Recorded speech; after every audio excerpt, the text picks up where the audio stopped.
بسم اللہ الرحمن الرحیم۔ السلام علیکم ورحمۃ اللہ وبرکاتہ۔ نیک رشتہ ملنے کے لیے جن لڑکوں یا لڑکیوں کی شادی نہ ہوتی ہو یا منگنی ہو کر ٹوٹ جاتی ہو، وہ نماز فجر کے بعد یا ذل جلال والاکرام یا ذل جلال والاکرام 313 بار پڑھ کر اپنے لیے نیک رشتہ ملنے کی دعا کرے۔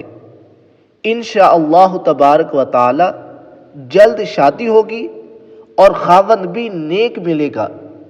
یاد رکھیے کہ کوئی بھی وظیفہ ہم کرتے ہیں اس کے لیے کچھ نہ کچھ شرائط ہوتی ہیں، تو وظیفہ کرتے وقت اخلاص رکھیے، اخلاص کے ساتھ وظیفہ کریں۔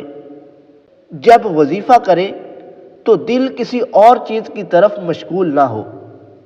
وظیفہ کرنے کے بعد اپنے نیک جائز مقصد کے لیے دعا کرے۔ دعا جو ہے وہ ناجائز چیز کی اور گناہ کے لیے نہ کی جائے۔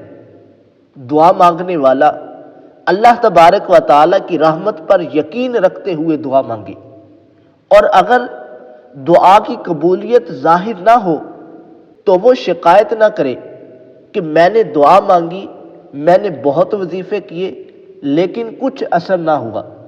ہو سکتا ہے کہ ہم جس چیز کے لیے دعا مانگ رہے ہوں، جس چیز کے لیے ہم وظیفہ کر رہے ہوں، وہ ہمارے حق میں بہتر ہی نہ ہو، جبکہ اللہ تبارک و تعالی ہمارے لیے وہ کر رہا ہو جو ہمارے حق میں بہتر ہو۔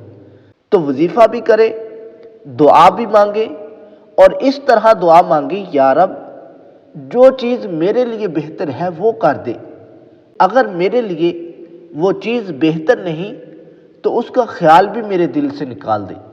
اللہ تبارک و تعالی اچھا اور نیک رشتہ لائے، آمین۔